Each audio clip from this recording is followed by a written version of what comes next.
Bonjour tout le monde. Aujourd'hui vidéo, elle va se porter sur cette beauté que vous avez sur vos écrans, sur regardez cette jolie fleur, ce jolie couleur. Son nom c'est Vanda. C'est une Vanda qui se cultive avec les racines en l'air libre. Elle n'a pas besoin de substrat, elle n'a pas besoin de peau. Elle a les racines qui sont à l'air.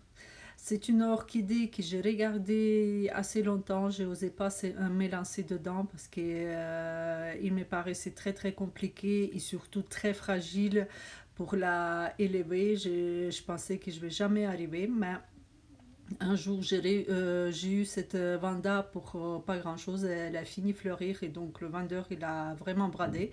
Donc j'ai décidé de me lancer dedans. Là, je vais vous montrer grande espèce, ce qui ça donne. En fait, ces racines, ils font autant centimètres que la plante elle-même. Tous ces racines, ils sont déjà se développer chez moi. Cette orchidée, ça fait 4 ans qu'elle est chez moi. C'est son quatrième floraison maison.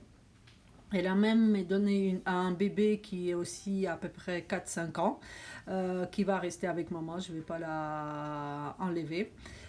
Donc regardez cette beauté. Donc comme j'ai dit, ça fait quatrième fois qu'elle fleurissent. Ses racines sont très très belles. Je trouve que je l'ai réussi bien élever. Là c'est le printemps, ils commencent à se réveiller les racines. Ils vont commencer à de nouveau continuer euh, pousser. Regardez les petites taches vertes, c'est les nouveaux racines qui se réveillent.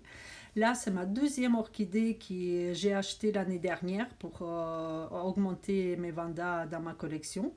Elle a aussi très jolie couleur. C'était son première floraison. Elle est tout jeune. Regardez, elle a rien d'autre. Elle a fleuri une fois dans sa vie.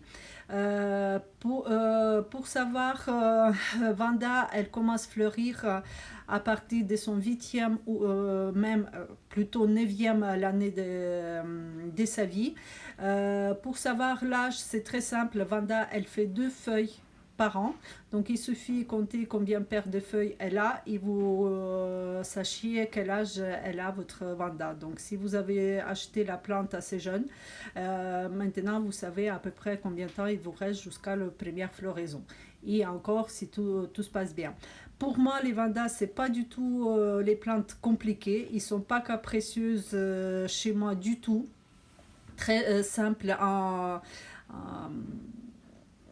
élever. Là, je vais vous montrer comment je les arrose. Voilà, là je les arrose comme ça, je les arrose une fois par semaine. Je les trempe dans mon aquarium pendant à peu près un demi-heure. Maintenant, tout le monde, tous les spécialistes, ils vont dire oh là là, c'est n'importe quoi, c'est pas comme ça. Y en a beaucoup qui disent qu'il faut les asperger tous les jours, mouiller les racines.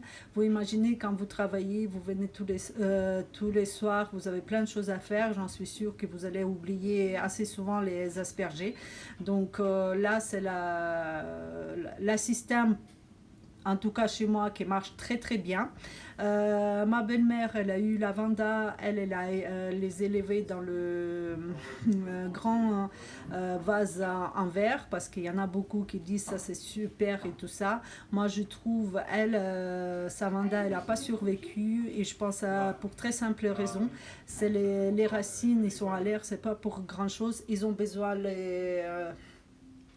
de l'eau, mais ils ont besoin aussi que ces racines peuvent être en l'air libre et quand ils sont dans le vase, ils sont comprimés, il n'y a pas de circulation d'air et souvent les racines ils pourrissent assez vite. Voilà, là c'est ma vanda après le trempage.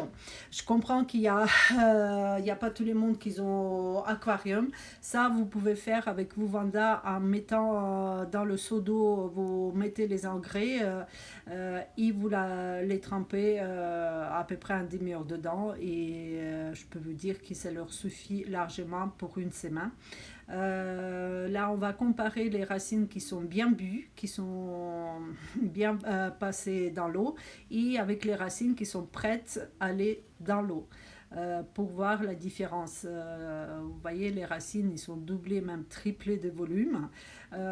Et les autres, ils sont tout petits, tout blanches. Comme ça, on voit qu'ils commencent à dessécher. Ils ont besoin d'arrosage. Donc, comme je vous avais dit, c'est pas compliqué du tout. Mes vandas, ils restent sur le véranda l'été et derrière le baie vitrée l'hiver. Là, je vous montre la troisième que j'ai achetée au mois de janvier cette année. Et c'est tout ce qu'il reste. Je vais vous insérer une photo comme elle était. Et au bout d'un mois et demi, elle a perdu tous les feuilles, toutes les racines qui sont desséchées. Et ma théorie, je ne sais pas si je suis, ou peut-être elle était déjà malade quand je l'ai achetée, mais pour moi, je pense qu'elle est plutôt pris un bon froid pendant la transportation. Donc, tout ce qui a survécu, c'est tout haut que j'ai coupé. Et là, je l'ai mis dans l'eau, trempée comme ça, que je change tous les jours. Pour l'instant, j'ai le temps, j'espère que je peux continuer pour qu'elle fasse les racines. J'espère la sauver. C'est la première fois que j'ai mis une vanda en réanimation. Je vais voir ce que ça donne. Voilà les espèces que j'ai achetées, comme elle était belle et tout ce qui est resté. Donc là, la deuxième vanda, elle a bien bu. Regardez ça. Euh, Maintenant, elle va rester en suspension. Là, c'est une racine qui est morte. Vous voyez, elle est tout noire, tout fin. Donc, de temps à autre, je fais, comme je dis, bon, je vais faire les coiffures à mes vandas. Donc, après le arrosage, ça se voit très bien quelles racines commencent déjà à finir leur cycle, qu'ils finissent leur vie. Et je les coupe en laissant les belles racines, les vivantes, pour se développer, pour qu'elle ait le temps. Voilà, donc là, jusqu'à prochain trempage, ils vont rester comme ça, sur le véranda, à l'air libre, profiter du soleil. J'espère que cette vidéo vous a plu. N'oubliez pas de donner like ou abonnez-vous à ma chaîne. Merci beaucoup et à la prochaine.